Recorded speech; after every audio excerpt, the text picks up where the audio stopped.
My name is Tran. I'm a third-year doctoral student here at the College of Education. I'm studying education policy and leadership.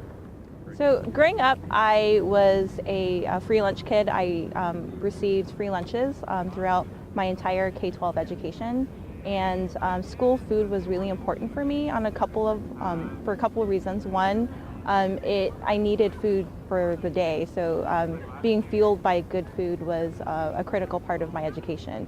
But also having immigrant parents, it was a way to socialize, get to know my peers during lunchtime, but also get accustomed to some of the foods that were considered more American. I found school nutrition to be helpful for me was learning about culture through food.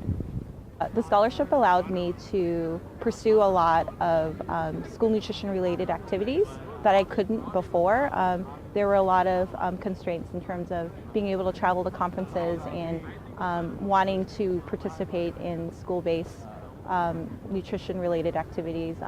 With the help of the scholarship, I can free up a lot of my time to engaging in those types of activities and really being out in the community working with kids around nutrition related things that align with my research interests.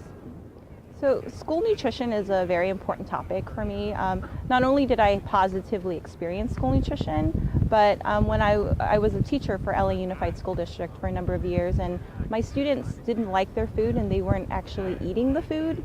Most of my students actually refused to eat school food, and it really bothered me on a lot of levels. One was, as a teacher, I knew my students needed energy and fuel for learning. And on another level, the school nutrition program was created and designed so that low-income kids could have access to food.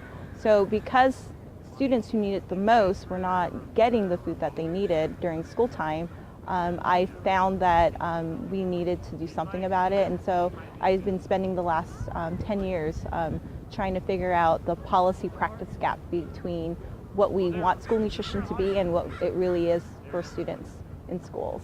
So ultimately, I hope kids can have equal access and be able to eat at school and feel comfortable about it and feel that they can learn in an environment where it's nurturing.